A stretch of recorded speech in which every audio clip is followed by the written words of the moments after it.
बाबा जी और हुजूर जी की प्यारी साथ संगत जी, राधा स्वामी जी। संगत जी, बहुत जल्द संगत के लिए एक बहुत बड़ी खुशखबरी आने वाली है। बाबा जी और हुजूर जी के जल्द ही इंडिया आने की खुशी आप सभी को मिल जाएगी। ऐसा माना जाता है कि आने वाले 2 दिनों में संगत को ये खुशी की खबर ज़रूर मिल जाएगी। जैसे ही बाबा जी या हुजूर जी इंडिया पहुँचेंगे, सबसे पहले मैं आपको अपने चैनल संगत प्यास के माध्यम से इसकी जानकारी ज़रूर दूंगी। हालांकि वो कब आएंगे और उनके साथ आने से जुड़ा क्या संदेश मिला है, इसकी पूरी जानकारी अभी साझा करना संभव नहीं है, लेकिन इतना ज़रूर कह सकती हूँ कि करीब 1.5 से 2 महीने के लंबे इंतज़ार के बाद संगत के लिए खुशी का एक ऐसा अवसर आने वाला है जिसका उन्हें बहुत दिनों से इंतज़ार था। और हर वो संगत जो डेरा में है, जो सेवा कर रहे हैं, उनकी आंखें मानो एक शब्द गा रही हो, प्यासी अखियाँ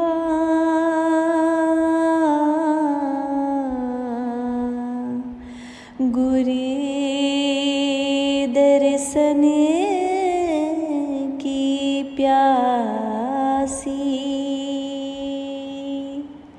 1.5 महीने से भी ज़्यादा समय बीत चुका है और अब लगभग 2 महीने पूरे होने वाले हैं। इतने लंबे इंतज़ार के कारण संगत का दिल तो बेचैन हो चुका है, पर हर कोई बस अपने प्यारे बाबा जी और हुजूर जी के दर्शन की राह ताक रहा है। आप सभी से सिर्फ एक निवेदन है कि कमेंट बॉक्स में राधा स्वामी ज़रूर लिखिएगा और अपने शहर का नाम लिखना ना भूलिएगा जी। और हमारे संगत ब्यास की में जो भी आपको इन्फॉर्मेशन मिलती है दूसरे साथी सत्संगियों के साथ ज़रूर साझा कीजिएगा। संगत जी, आज इटली में हुजूर जी का क्वेश्चन आंसर का प्रोग्राम हुआ। बताया जा रहा है कि आज करीब सुबह 10 बजे हुजूर जी वहाँ पहुँचे थे और उसके बाद कार्यक्रम शुरू हुआ। ये पूरा कार्यक्रम लगभग 1.5 घंटे तक चला। अगर मालिक की कृपा रही तो इस क्वेश्चन आंसर के प्रोग्राम में संगत द्वारा पूछे गए हर सवाल जवाब, हुजूर जी द्वारा दिए गए हर जवाब आप सभी के साथ ज़रूर शेयर किए जाएंगे। इसीलिए चैनल से जुड़े रहिए, क्योंकि आने वाली जानकारी आपके लिए बेहद खास हो सकती है। संगत जी, आज जितनी जानकारी मुझे मिली है उसके मुताबिक हुजूर जी ने वहाँ संगत को खूब हंसाया और माहौल को बहुत खुशनुमा बना दिया। जब हुजूर जी कार्यक्रम के लिए पहुँचे तो उन्होंने सबसे पहले पूरी संगत की तरफ अपनी दृष्टि डाली और जब कार्यक्रम खत्म हुआ उसके बाद उन्होंने पैदल चलते हुए संगत को दर्शन भी दिए। आज इटली में संगत की संख्या काफ़ी ज़्यादा रही। बताया जा रहा है कि करीब 40 से 50 हज़ार के आसपास संगत पहुंची हुई थी। पार्किंग से लेकर पंडाल तक हर जगह संगत की नज़र आ रही थी। हुजूर जी ने बहुत ही प्यारे अंदाज में सवालों के जवाब दिए और दर्शन देकर इटली की संगत का दिल खुश कर दिया। अब सबसे बड़ी खुशी की बात यह है कि बहुत जल्द बाबा जी या हुजूर जी में से कोई एक इंडिया आ सकता है। आखिर कौन आ रहा है, ये जानकारी भी मैं आप सभी के साथ सही समय आने पर ज़रूर साझा करूंगी और वो कहाँ आने वाले हैं इसकी जानकारी भी आगे मैं आप सबको बता दूंगी। इसके बारे में भी मैं आपको सारी जानकारी दूंगी।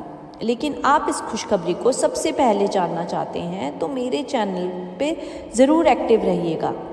जो संगत किसी वजह से ब्यास नहीं जा पाती उनके लिए हम लगातार ज़रूरी जानकारी आप तक पहुंचाते रहते हैं, और जो संगत ब्यास पहुंच रही है उन्हें भी मेरी तरफ से बहुत बहुत बधाई और शुभकामनाएं। अब इसी बीच आपको एक छोटी सी लेकिन ख़ास बात बता दूं, कुछ विज़िट भी जल्द शुरू होने वाली है। उनके बारे में भी जैसे ही पक्की जानकारी और संदेश मिलता है मैं आप सभी को पूरी जानकारी दे दूंगी। यानी बहुत जल्द एक नया मैसेज भी आपके सामने आ सकता है, क्योंकि हुजूर जी और बाबा जी के इन कार्यक्रमों का लाभ संगत को ज़रूर मिल सकता है। आखिर अब लगभग 2 महीने का समय तो हो चुका है जब से हुजूर जी और बाबा जी विदेश में हैं। इसीलिए संगत बेसब्री से उनके इंडिया आने का इंतज़ार कर रही है। काफ़ी समय से बाबा जी और हुजूर जी बाहर गए हुए हैं और अब इंतज़ार का इतना लंबा समय हो चुका है जैसे संगत की सांसें भी उनके आने की राह तक रही हो। आंखें भी बस यही सोच रही है कि आखिर अब हमारे प्रियतम वापस कब आएंगे, संगत को अपने दर्शन देंगे। बाबा जी की आवाज़ सुनने के लिए जैसे डेरा भी तरस रहा है। वहाँ का हर रास्ता, हर जगह, हर कोना कुछ सूना सूना सा महसूस हो रहा है, क्योंकि जब बाबा जी डेरा में नहीं होते तो कई बार हुजूर जी मौजूद रहते हैं और संगत का दिल इस बात से जुड़ा रहता है कि चलो हमारे बीच हुजूर जी तो हैं, लेकिन इस समय दोनों ही महापुरुष बाहर हैं। इसी वजह से संगत के मन में एक खालीपन और उदासी सी महसूस होती है। लेकिन अब ज़्यादातर इंतज़ार नहीं करना पड़ेगा, बहुत जल्द वो समय आ जाएगा जब पूरे इंडिया में फिर से रौनक दिखाई देने लगेगी, संगत के चेहरों पर खुशी लौट आएगी और हर तरफ बाबा जी और हुजूर जी के आने की चर्चा सुनाई देगी। उसके बाद फिर से वही रौनक देखने को मिलेगी। आज बाबा जी कहाँ गए, वहाँ क्या हुआ, क्वेश्चन आंसर में बाबा जी ने क्या कहा, संगत में कौन कौन सी बातें समझाई, ऐसी तमाम बातें एक बार फिर से सुनने को मिलेगी।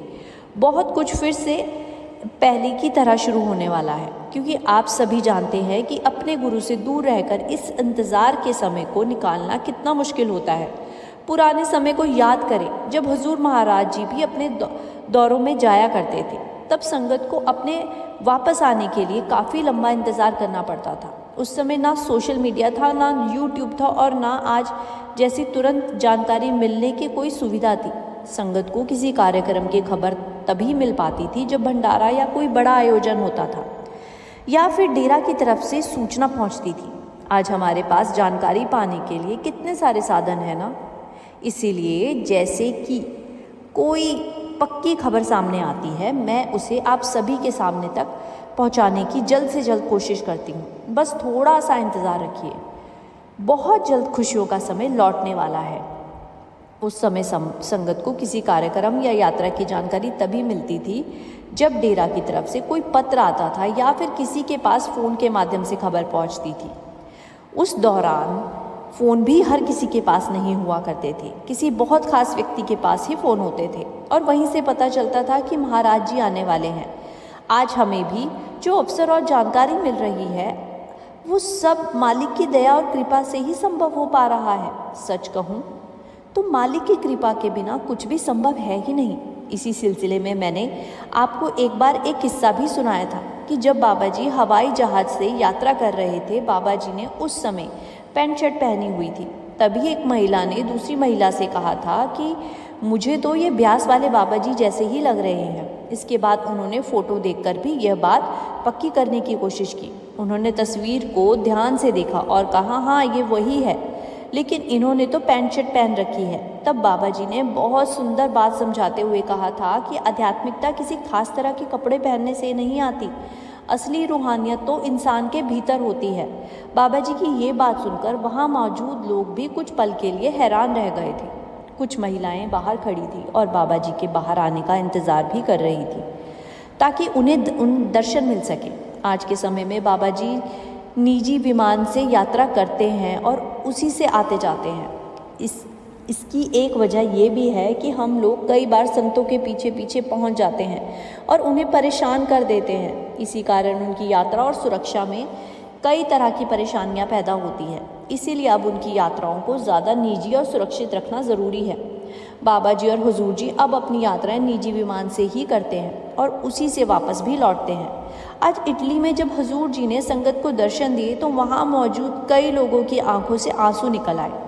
आखिर लंबे समय के बाद संगत को हुजूर जी के इतने करीब से दर्शन का अवसर मिला था। इससे पहले जब हुजूर जी गए थे मलागा, तब भी बहुत से लोग वहां पहुंचकर दर्शन करना चाहते थे, लेकिन हर किसी को वहां जाने का मौका नहीं मिल पाया था।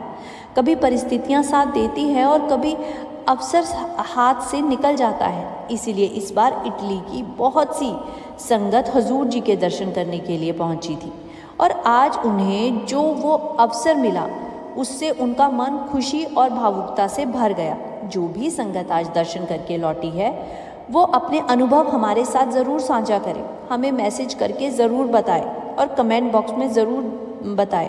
बाकी सब मालिक की मौज पर ही निर्भर करता है। अगर मालिक ने चाहा और क्वेश्चन आंसर के सवाल जवाब जो भी हमें प्राप्त होंगे मैं आप सभी के साथ ज़रूर साझा करूँगी। एक और बात वहाँ से सामने आई है कि बताया जा रहा है कि इतनी तेज़ बारिश आमतौर पर वहाँ देखने को नहीं मिलती, लेकिन आज अचानक काफ़ी बारिश हो गई। हालांकि जैसे ही बाबा जी और हुजूर जी के मंच पर आने का समय करीब आया, मौसम भी साफ होने लगा। धीरे धीरे बारिश रुक गई और धूप भी निकल गई।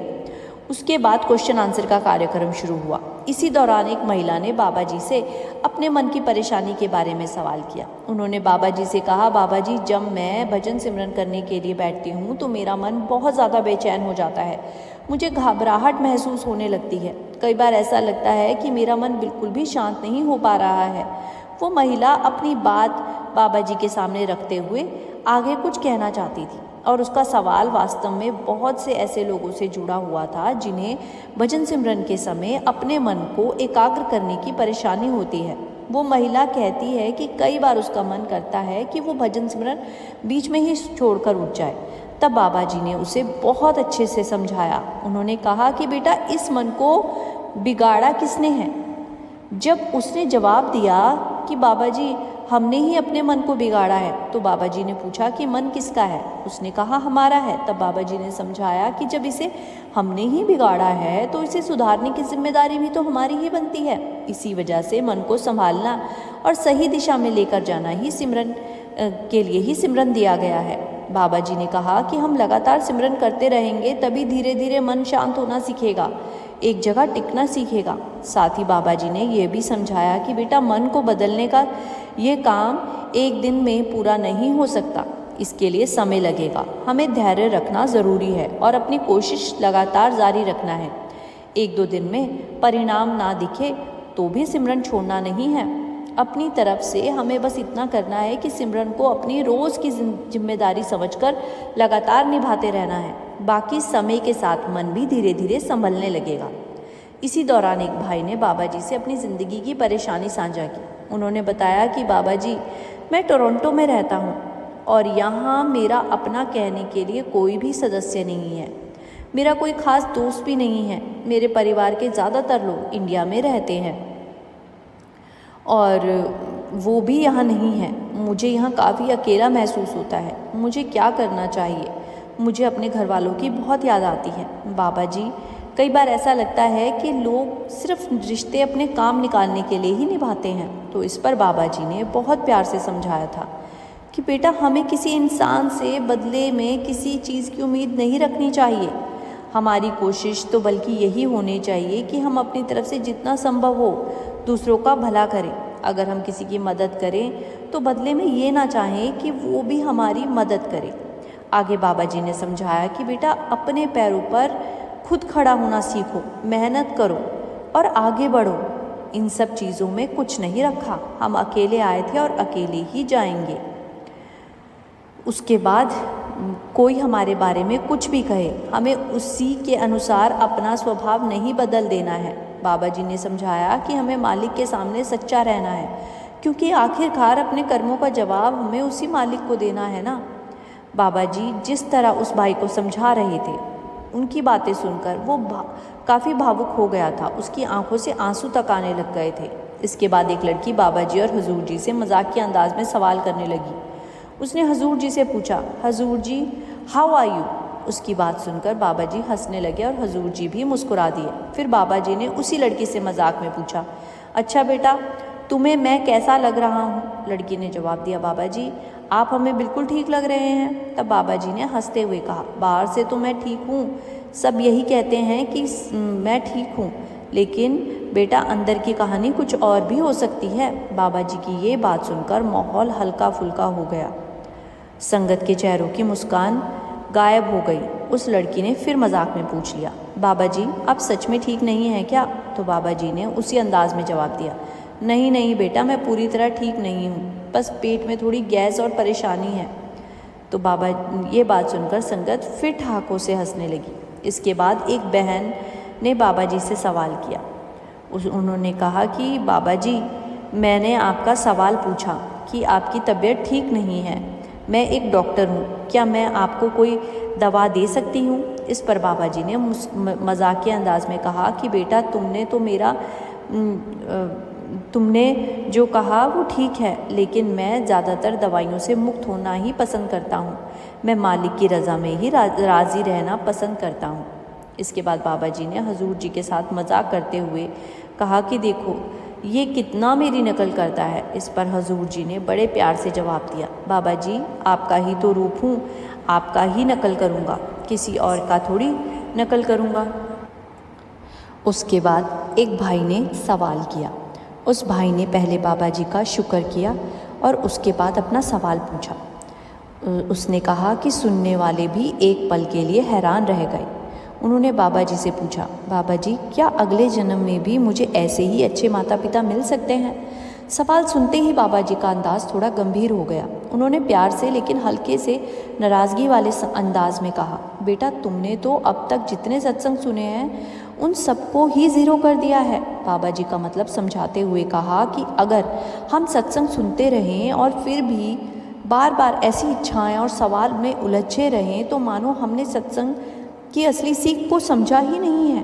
बाबा जी ने फिर मजाक के अंदाज में समझाया कि हम पूरी कहानी सुनते हैं, उसे समझते हैं और फिर आखिर में उसी से उलट सवाल पूछ बैठते हैं। इसीलिए सत्संग की बातों को केवल सुनना ही नहीं बल्कि अपने जीवन में भी उतारना ज़रूरी है। बाबा जी ने उस भाई को समझाते हुए कहा कि बेटा अगर हम ऐसी बातें शुरू कर दें कि राम कौन थे, सीता कौन थी और फिर हम असली बात में बहुत दूर निकल जाएंगे। बाबा जी ने कहा कि हमारा असली उद्देश्य ये होना चाहिए कि हमें बार बार जन्म लेकर इस दुनिया में वापस ना आना पड़े। हमें ये कोशिश करनी चाहिए कि यह जीवन ही हमारी आध्यात्मिक यात्रा को आगे बढ़ाने का माध्यम बने और हम दोबारा इन 84 लाख जूनियों के संसार के चक्कर में ना पड़े। लेकिन तुम तो उल्टा ये पूछ रहे हो कि मुझे अगला जन्म भी मिले। बेटा हमें ये समझना चाहिए कि ये मनुष्य जन्म कितनी बड़ी प्राप्ति है। बाबा जी ने प्यार से समझाया कि जब हम दोबारा जन्म लेने की इच्छा करते हैं तो सिर्फ अपने बारे में नहीं सोचते बल्कि उस इच्छा के साथ अपने माता पिता को भी उसी जन्म मरण के चक्कर में बांध देते हैं। अगर तुम्हारी इच्छा है कि तुम्हें फिर से जन्म मिले और वही माता पिता भी मिले तो इसका मतलब ये हुआ कि तुम उन्हें भी दोबारा जन्म लेने की कल्पना में ले रहे हो। बाबा जी ने आगे समझाया कि माता पिता अपने बच्चों को अच्छा जीवन देने के लिए कितनी मेहनत करते हैं। वे चाहते हैं उनके बच्चे अच्छे इंसान बने, अपने पैरों पर खड़े हो और ज़िंदगी में अच्छी तरह आगे बढ़े ताकि उन्हें आगे किसी परेशानी का सामना ना करना पड़े। माता पिता की कोशिश होती है कि उनके बच्चों का भविष्य बेहतर बने और अपने जीवन की जिम्मेदारियां अच्छी तरह निभा सकें। ऐसे में हमें ये सोचना चाहिए कि हमारा लक्ष्य फिर से उसी दुनिया में लौटना नहीं बल्कि उस जीवन का सही उपयोग करना चाहिए। बाबा जी ने उस भाई का बहुत प्यार से और विस्तार से ये बात समझाई। धीरे धीरे उसे भी बात समझ में आई और वो संतुष्ट होकर वहाँ से वापस चला गया। बाबा जी ने करीब 1.5 घंटे तक क्वेश्चन आंसर का पूरा कार्यक्रम किया था और इस दौरान संगत के कई सवालों पर बहुत सहज तरीके से बातचीत भी की। उसी दौरान उस भाई ने आगे एक और बात रखते हुए कहा कि बाबा जी कई बार लोग उस भाई के सवाल ने ऐसा सवाल किया कि बाबा जी जब कोई इंसान किसी दूसरे के साथ गलत करता है तो हम उसे ये क्यों कहते हैं कि चिंता मत करो, अगले जन्म में उसे अपने कर्मों का सज़ा ज़रूर मिलेगी। इस पर बाबा जी ने समझाया कि बेटा अगर मालिक की तरफ से हमें अपने कर्मों का कोई फल या सज़ा भुगतनी भी पड़े तो हमें उसे स्वीकार करना चाहिए। हमें उस परिस्थिति से भागने के बजाय उससे कुछ सीखने की कोशिश करनी चाहिए।